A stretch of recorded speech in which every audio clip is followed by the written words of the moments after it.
Hi everybody, welcome to week 7 of Bench Talk. I'm Conor Meany and I'm very fortunate to be joined by Mayo County footballer Aidan O'Shea. Aidan, you're very welcome. How are you? Good, thanks Conor, thanks for having me. Delighted to be on, so looking forward to it.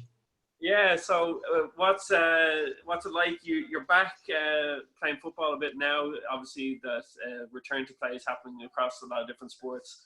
How does it feel to be kind of back at it after what's been a weird kind of couple of months? Yeah, it's been great. You obviously missed the buzz of being out there and kind of competing in some way, shape or form. We haven't obviously had anything too competitive yet, but yeah, we just had a challenge game and then the first competitive game of the weekend there in a kind of a secondary league game. So just to even get back amongst it was great. So yeah, it's been strange for whatever amount of months it is now without having that kind of competition element, training by ourselves and being back with the club has kind of been really nice way to get back at it. And usually I wouldn't have this level of consistency with the club, so it's great to be back amongst the boys. Yeah, so the summer calendar is just very different. All of a sudden, that it's a consistent run with the club. Like, is that just really strange, or just a fresh kind of change for you? Yeah, it's probably a bit of a change for the guys. They're not used to us arriving at training every night of the week, but yeah, no, it's a nice change, to be honest. For my club, for the last obviously 10, 12 years, they probably see me for maybe less than 10 sessions a year. And so being able to be with them literally every training session is a great change, and obviously can only be beneficial for the group as well. If you're trying to work on something and you're away, it's very difficult to kind of bed that in. So it's been really good, and I think it can only be beneficial. So, like every sport has been kind of treating the return to play quite differently, and I know you're a big NBA fan. So, have you been keeping an eye on the bubble over the last few days? Yeah, I've been watching. I've been watching bits and bobs through Instagram and social media, and I think we're back tonight actually. So there's some friendly games tonight. But yeah, it's interesting, and obviously with the Black Lives Matter movement as well, some strong kind of political stances being taken as well. So I'm just looking forward to getting it back on the TV. It's been missed, so yeah, I'll probably be watching later on this evening. I found myself kind of in this hole of watching like NBA players fishing in Disneyland, wondering what the hell I've done for 20 minutes. We just need some games. I watched like who's got the best swing, and like literally just swipe right, and it's like who's got the best swing in the bubble. I'm like, geez, I need to get a life. Yeah, so some of them are atrocious as well. One of the things that's come up early on in the NBA at the moment is that just they're doing a lot of testing, obviously, and they've actually had a pretty good run within the bubble for the last couple of days. But one of the things that they're looking at is like they're reporting when people test positive for COVID, that they're almost reporting it as an injury, which like in professional sports is kind of understandable to a certain degree. Is that something that is kind of on your own radar for when like football comes back? Testing is probably going to be part of our lives for the next while anyway, particularly inter-county level. Is that something that like would you have concerns as an amateur player that a positive test isn't just a simple positive test for inter-county football? That's an amateur person who has so much more that it involves. Is that something that's on your own radar or on GA's radar? Yeah, it's probably something that we probably haven't talked about enough yet, because there does seem to be that kind of stigma attached to somebody who's got COVID-19, whether that's an intercounty footballer or somebody who's walking down the street.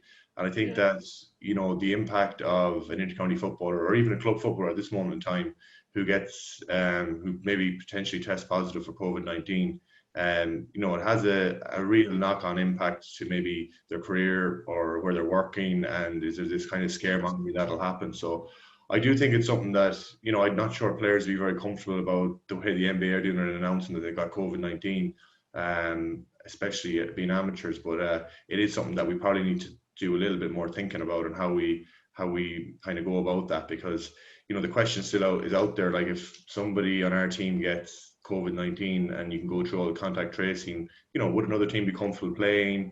What are the implications for that team and stuff like that? So there is elements of that we probably don't know, and we won't know until maybe it happens, Yeah, true. I think that's the case probably for most sports. As we said, look, you're a big basketball fan. Let's go back to the beginning. So how did that kind of come about? What was your first introduction to basketball? Yeah, I suppose basketball was big in Mayo, like when I was growing up, you know, and it was kind of at the time in Castlebar we had two different clubs, and you know, the big town league kind of going at the time every Saturday morning, and it was very much kind of part of life in Castlebar, and obviously Ballina being it was kind of a rebound of what was going on in Ballina really, and Yeah. you know, there wasn't many kids that didn't play basketball. Kind of shifted now, but back then basketball was kind of just a part of the way things were in Castlebar. I played it like I played any other sport, but obviously I had a grow for it. I was quite decent at it, and then you know from there when you get into secondary school, you know yourself, it's kind of it's a pretty big deal in secondary school, and we were lucky enough, I suppose, to have decent players, and we're playing at A level. And before that, I suppose we had the under 19 team. I was in sixth class, and the under 19 team won the league and cup double with the beat Closhane in both. And you had the likes of Tommy Canavan and Herman Heil who were on that team. And you know, I suppose as a kid growing up, you're kind of like these guys are playing at. You know, it was unheard of, I suppose, for a Mayo team to go up and win cup and league double. Yeah. You know, they had pride of place in our school when I started in St. Gerald's. You know, there was big posters up in school, and I suppose it was a huge deal for us. And then, you know, and I would have known or come across Scotty Kinnavan and Kieran White. They would have stayed in Castlebar for different. They stayed one weekend for like a tournament, and so then I would have been able to put names to the faces. So then I suppose, you know, going into St. Gerald's on the back of that, you know, basketball was kind of huge. So Yeah.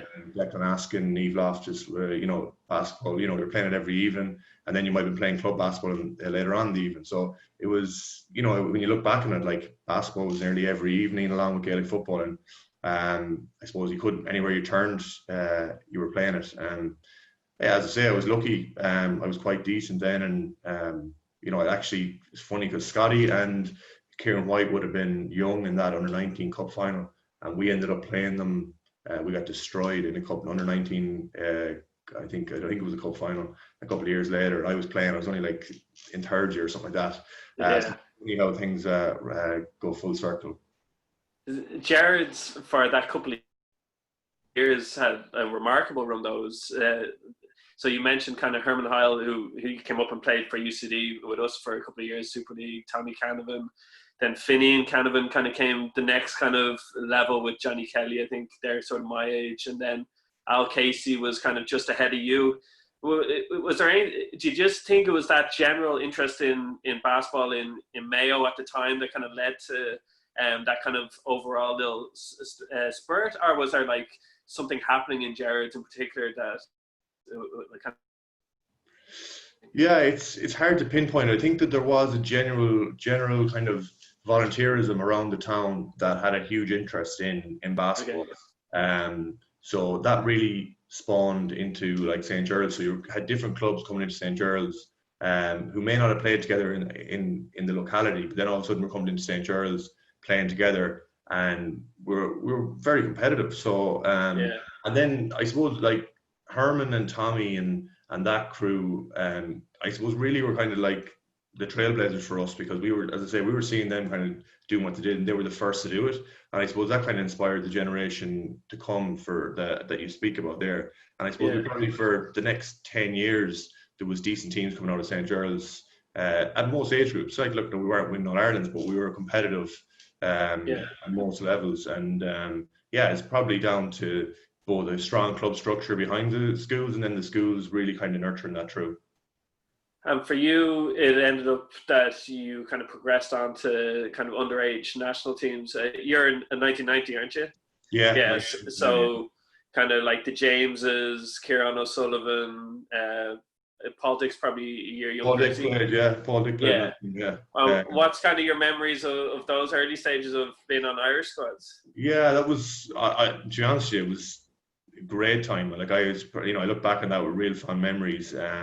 Bit of disappointment in there, but like we were traveling around the country. I was in Dublin most weekends, or I was down to Cork, or heading somewhere every weekend on a train as a kid. And Jerry McDonough from Castlebar would have run the squad as well at the time. And I got whittled down to the last 20. Obviously you named out some of the players there, still playing and done really well for themselves. And yeah, I think I just missed out on the pre-tournament, so I was disappointed. I thought I would have made the pre-tournament. I knew I was under pressure to make the final tournament. I probably wasn't at the same level that those guys were at, but I was kind of hoping I'd sneak into the pre-tournament, but didn't get there. But I remember the came out at John Fitzgibbon and Alan Martin, and I think Emma Kyogan, I think, were the coaches, and it came out in a letter like whether you got in or not. And I don't know, for some reason, something happened in the post. All I know is it didn't arrive out as quick, and I knew if I didn't get a letter, I was like, I must be in. It didn't arrive, and I remember my mother coming up like one evening after school, and I was doing my homework, and she was like, the letter's arrived, and I was just like, oh no. Like I gone through like thinking I'm in, and then to like a couple of days later the post was delayed. Here it is. I was like, oh shit. So yeah, it was a major disappointment, but no, I definitely look back in the fond memories. Remember Dungarvan, we went down to Dungarvan for the week with the team, and it was a great buzz, and I just loved it. As a young fella running around the country playing basketball, I really enjoyed it. And like we touched on Ballina very briefly there, would you have had aspirations to? Was that the route that if you had stayed in basketball, that was the natural route to maybe try and play for Ballina kind of nationally? Well, we were kind of as again, like we had Westaro and Castlebar at the time were playing National League basketball. So I played a year with Westaro at like kind of 16 or 17. And yeah, I suppose I hadn't really thought like, what the future was in terms of National League basketball, because I suppose once I was cut from the Irish team and basketball at school was kind of finishing, I was kind of like, at that stage I knew Gaelic football was kind of going to be where I was going to go. Yeah. And then, obviously the Ballina thing was huge, and, you look back on it now, but I suppose I've already missed the fun part of it when they're in their older hall, and, I started going up on buses to see them play when they got moved to their new hall. And, you see the clips from the olden days before my time. And, it's obviously a special thing, like, but, yeah, like, I would have been lucky to play with Diora a little bit when he came down to Westaro for a year. And obviously, I'd see Liam McHale playing and stuff like that. And, obviously it was huge. Like, I probably don't have a greater level of appreciation as I should for what happened in Ballina. I don't think people in Mayo do really. It's something that's, it's pretty sad that, the basketball in Mayo has disappeared to the level it has. But look back on those kind of images and stories, because the talent level that they had was incredible. Yeah, you mentioned Killala. I only actually played about, I think, 2 or 3 times down there, and it was at the start of my career, and I'd put it as the number one atmosphere that I've ever that I've played in Ireland. Like, Tralee has an amazing crowd, and it's a bigger crowd, but the drums and just the crowd going like Diora over and over again, and then obviously a really good team as well. And the other thing that they had was, and it fits in with you, is that there's a strong tradition of kind of Gaelic and basketball kind of being linked up. Liam obviously is the one that everyone would know about, but like Ronan McGarty, the McStays, that was quite a big thing. Was that the case in basketball in general in Mayo at the time, that it was a lot of football? Yeah, there was a lot of crossover, which, was obviously a struggle at times, because, no more than myself, and I probably wasn't dedicating myself to basketball as much as, say, those guys we talked about in terms of the Irish team.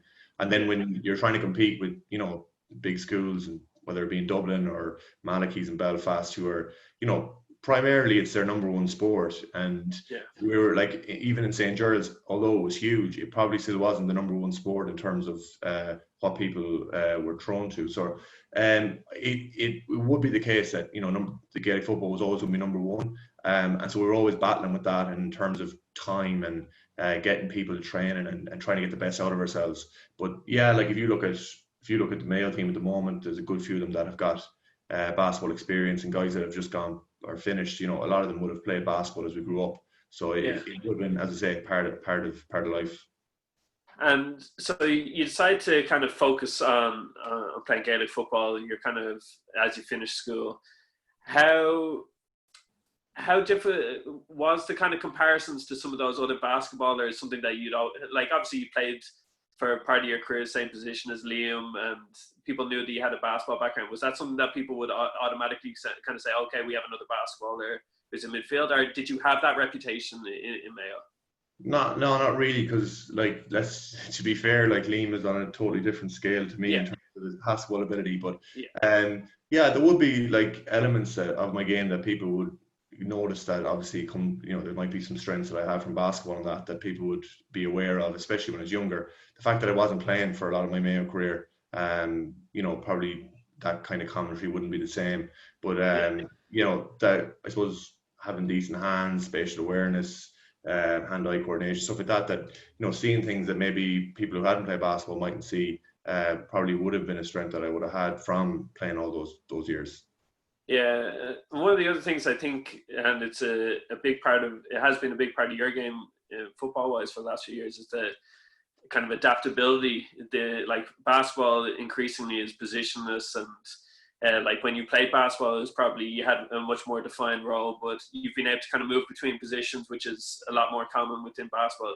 Do you think that kind of like, obviously you've played midfield, kind of in the half forward line, all the way into the full forward line? Do you think that being able to just kind of adapt into different situations and quickly kind of see things and kind of adjust, is that part of coming from like basketball, where you have to kind of make quick reads on what's happening? Yeah, it's something I probably haven't credited to basketball before. It's a good way of thinking of it, actually. Yeah, I probably my flexibility in terms of position has probably been a problem for me at times, being too flexible. But yeah, no, I think as you say, like Gaelic football has got very positionless, like in terms of you could be ended up playing anywhere now, and you got to be able to kind of cover most positions, because you're probably going to end up somewhere in a more defensive set in some shape or form during the game and be able to hold your own. So and basketball's gone very like that as well. So yeah, I think it's a fair comment, and I'd like to think that I can pick up and adjust those things pretty quickly. And do you think so? Like Gaelic has evolved incredibly in your time as an intercounty footballer. Like tactically, particularly, it's a whole different sport. Like even yearly now, you're seeing big changes kind of coming in. Do you think that is it very noticeable that the sport is evolving really, really quickly? And what's driving that more so than maybe in the past? I think it has got very tactical and technical in terms of teams' approaches. You look at Dublin, I think the key element prior to maybe 10 years ago, possession was not as probably held in the same regard as it is now. Like, possession is key now, and turnovers and where we lose possession and that kind of stuff is thought about a lot more. And in terms of defense, like, it's not just one-on-one defense at the back now. Like, you're talking about different structures, forcing people away from the middle. And then you look from an attacking perspective, and you look correlation. You look at Dublin and the way they're smart around the screens and how they use the runner's body effectively to create space for shooters. And so there's been a lot more thought put into what people are doing defensively and attacking. And I think there is definitely been an influence from the basketball side of things, because obviously Dublin have had somebody in from the basketball side of things. Kerry doing the same, and it's obvious in their gameplay as well. Yeah, even within the last 2 years, you're seeing a lot more like kick out strategy in Gaelic football has become so interesting that it's not even the idea that you'll have traps every single time. Now you're seeing like people baiting people into making decisions, showing them space and then cutting off space, which is exactly what basketball is kind of about. Do you think that like footballer, I think I saw you on Off the Ball a few years ago kind of saying that like your basketball IQ helps you kind of recognize some of those situations. Do you think that footballers in general are really getting up to speed a lot quicker of having to read things on the field, that it's not as set at the start of the game, this is exactly what we're going to do for the whole game? Things evolve a lot quicker in the modern game. Yeah, I think so. I think like, we look at risk. Like if you look at the Gaelic footballer maybe 20 years ago, he's very much obsessed with like, his man. If he's defensive from a defensive perspective, my man, if he goes over there, doesn't make, I just mark my man. You look now like, and if you're one pass away, you're going to be pretty tight. You're closing that gap. If you're, 2-3 passes away, you're looking at where the risk is, how the play is developing, how more can I help my team out? And all that stuff, is, I think, from, as I said, is from what I've learned in basketball. And, I try and instill that in some of the players, whether it be club or county, in how we approach it, because I think it makes sense. It's helping the team as a whole. Like, like we talk about using the sideline as a defender, forcing them down the line, blocking up the middle. It's all very similar language to what we use if you're in basketball huddle, so it's there's such correlation across. So I think, yeah, absolutely. I think players in general are becoming much more aware of the tactical elements.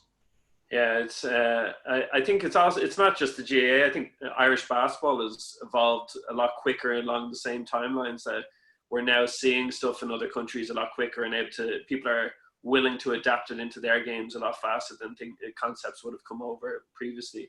You kind of mentioned like people don't want to turn the ball over. They want to shoot high percentages. Like analytics has just become this big thing in basketball, and it's now increasingly the case in Gaelic football. Do you think it has the danger of maybe going a little too far? Like a good example, like Dublin have done it multiple times in the last couple of years, where they can kill like 7 minutes at the end of the game, where they're not going anywhere. They just know how to use space. And in the same way, they probe, like lots of teams now, not just Dublin, like probe. If something's not on, recycle, keep recycling until eventually they find a breakdown. It's very similar to basketball, but basketball obviously has the added element of having a shot clock where you can't do that forever, and that you're going to have to make a decision pretty quickly to take the best option available to you.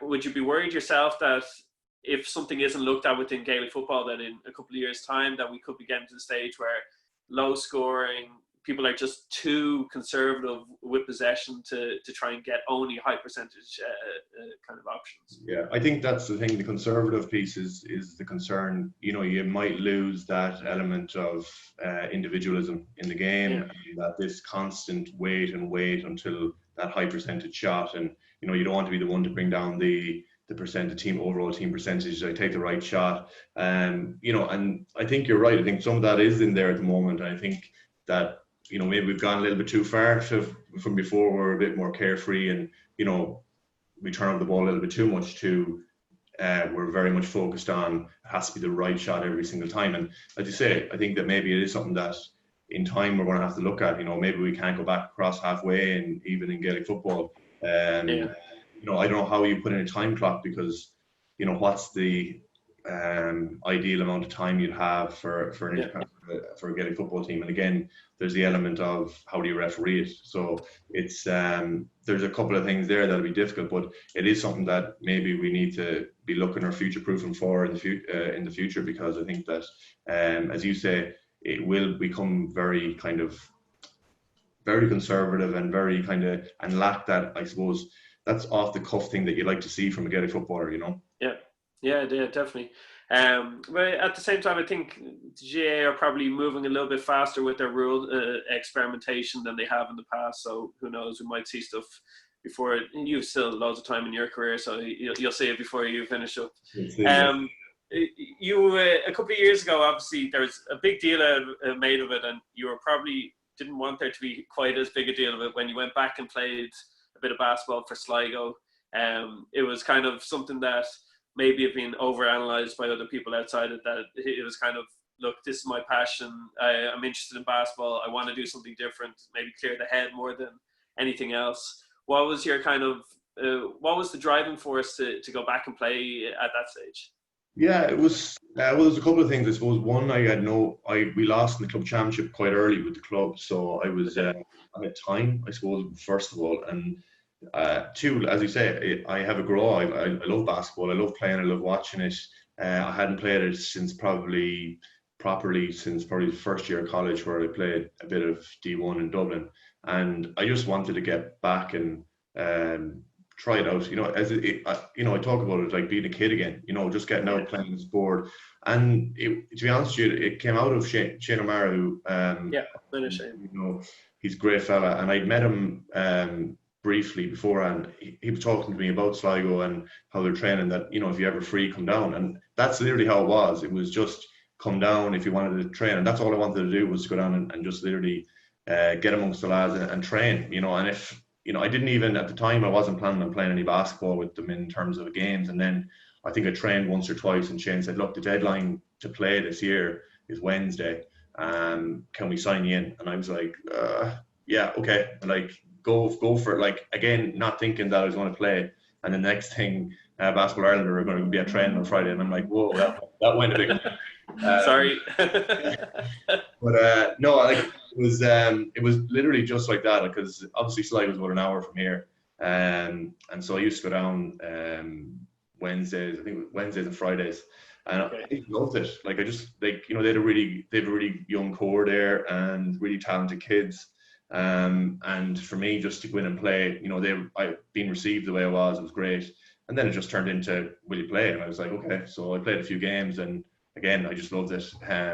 Not quite the player I was 10 years ago or 15 years ago, but I could catch a few rebounds and box out a few people, play with the defense. So, no, it was great. And as I say, you know, it's probably not realistic to say I can play every year. And, you know, they do offer and they do call to say if I come back. But, you know, as I say, in time, if things fit, then absolutely I'd love to play again. And so you obviously have been watching basketball the whole time that you weren't playing basketball. And like, as we were talking about, the game evolved quite a lot, even in that space of time. Did it take you a while to kind of, did it feel different, even like tactically and different things? Had basketball changed much since you had last played? You know, it's funny because when I was playing, I'm 6'4", but like when I was playing in school and at club level, I wouldn't have been playing like the 4 or 5 position. Like, I would have been playing probably 3, okay, a little bit of 4.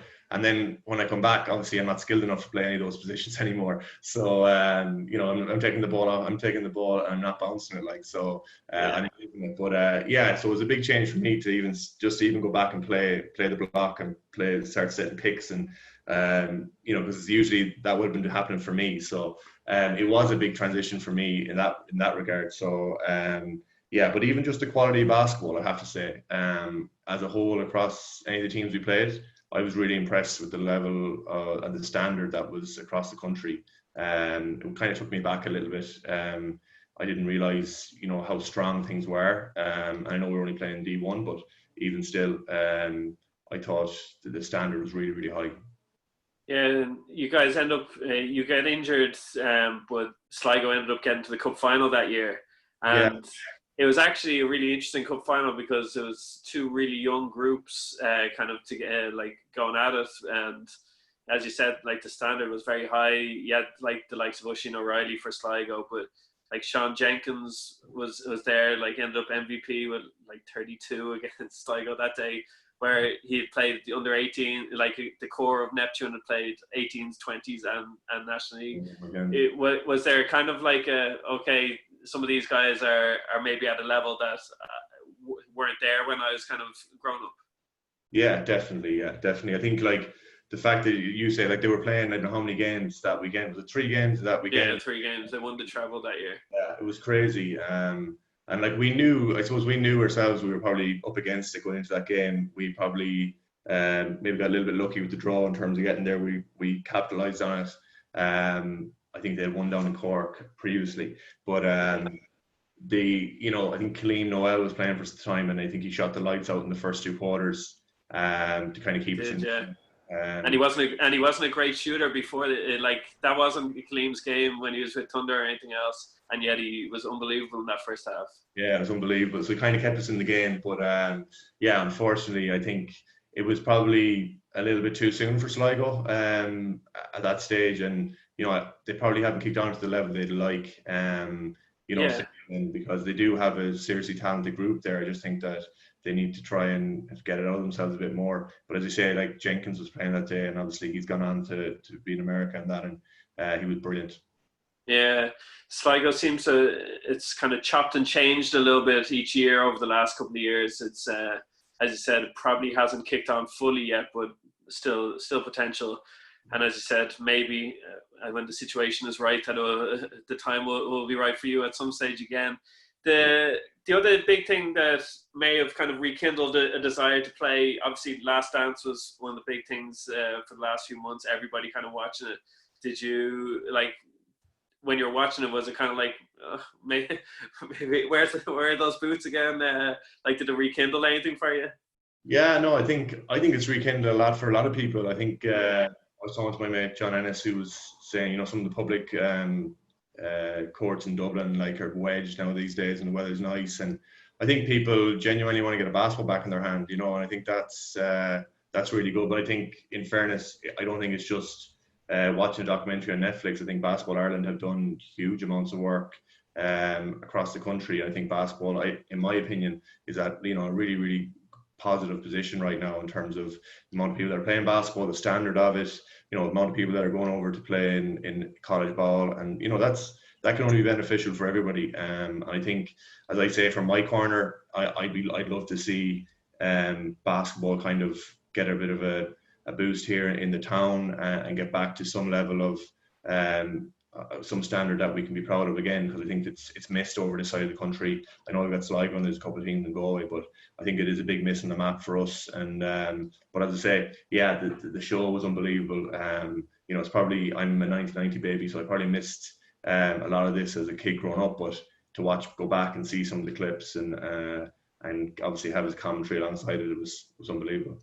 Yeah, one of the things I think the main thing that struck me when I was watching it was just how accepting the guys were of the individual personalities that were within. Like, Rodman went off to Vegas for a couple of days, or he went and did his wrestling thing, and then he turns back up, right, like during a final series, and Jordan was just kind of like, yeah, all right, fine, like come game time, he's gonna be fine to perform. Is that something that, like, obviously you guys live in like a fishbowl, a lot of media attention when you're playing during the year and different things. How difficult is it to kind of just park all that kind of stuff and just be like trusting in the nature of when guys come down on whatever Sunday afternoon, I trust that he's just going to be there ready to play? Like, is that a hard thing is that something that only evolves over time or over your career, or what was it for you?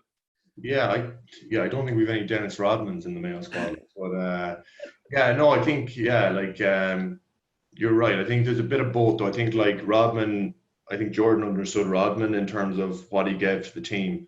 Knew he couldn't win without him, and he'd also built up a bit of credit. Like, you know, even though you know, he was a messer and he needed that bit of attention, he always delivered when required. So I suppose it's kind of like you got to give him a bit of leeway because you know he's always going to deliver. I suppose for us, you know, you can tolerate a little bit of it, but if the person hasn't delivered or isn't trusted, you know, it's very hard to kind of give him that leeway. So I suppose you got to earn that credit first. I think he's done that.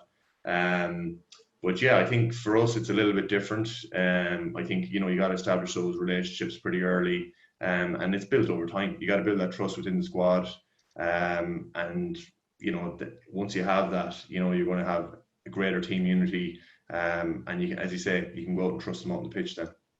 Yeah, definitely. I'm going to move into our rapid fire round, which is going to close us out. Some of these questions are courtesy of Castlebar's most famous export, Al Casey. Did he get you write that bit himself? Yeah. Infamous, probably than famous. So some of these people will have no idea what I'm talking about because I don't even know what I'm talking about, but they're courtesy of Al. So choices for you: Tommy Canavan or Herman Heil? Oh, jeez. Tommy's more likely to see this, so I'm going to say Tommy. And he's also from Bravey, so I gotta. You give it to him. Yeah. Dave or Hoppy?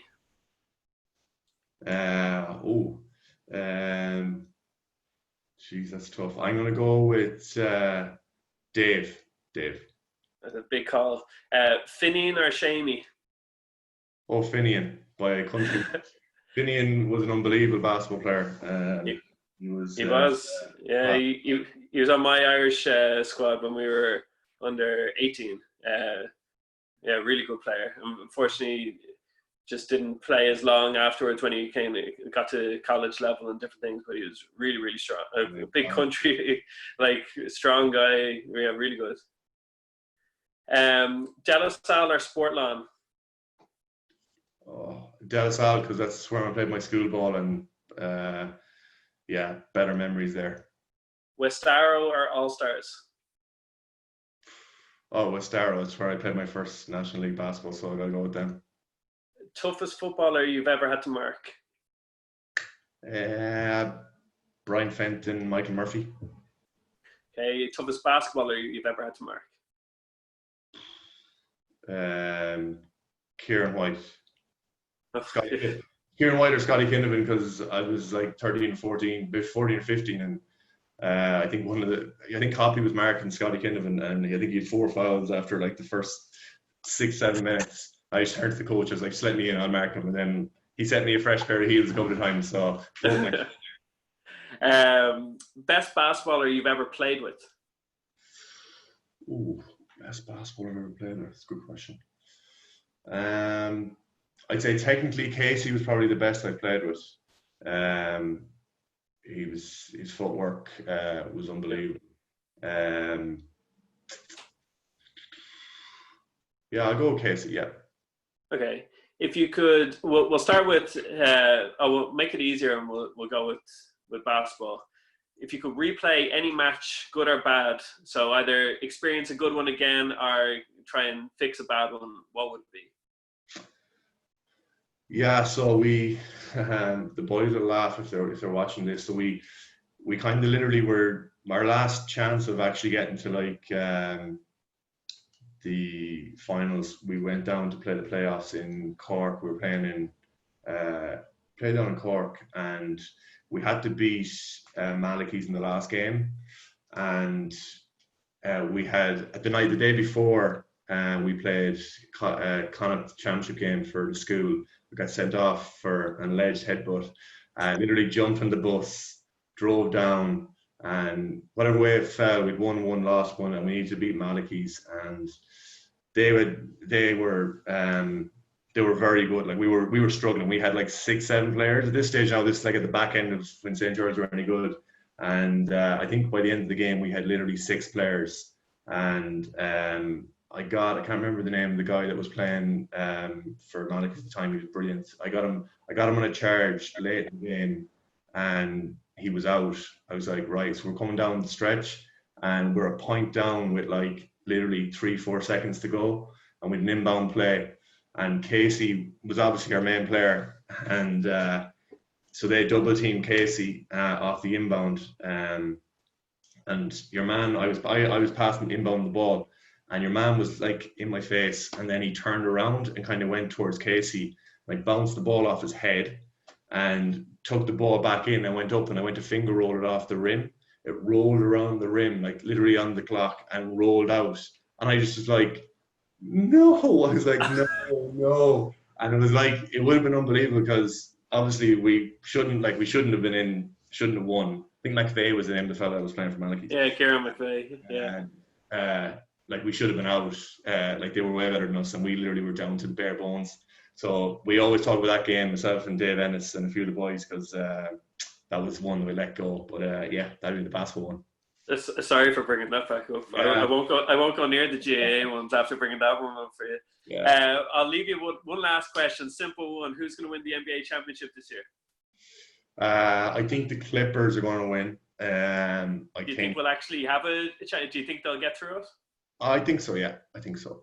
Yeah. Yeah. I think they will. I think the Clippers will win it. I think Paul George missing the start of the season with the shoulder injury. I think they'll have a bit more time to adjust. And I think defensively they're going to be really good. And Kawhi is just clutch, and he's the best player in the league. So I think they're going to win it. Okay, fantastic. Aidan, thank you so much for joining us. Really enjoyed it. Some really good memories and different things there. Best of luck with the football season this year. Hopefully it goes quite smoothly and there's no sort of issues. And eventually we might see you back on the basketball court at some stage. But thanks a million for joining us. Brilliant. Thanks, Conor. Cheers. Thanks for having me. All right. All the best. Cheers.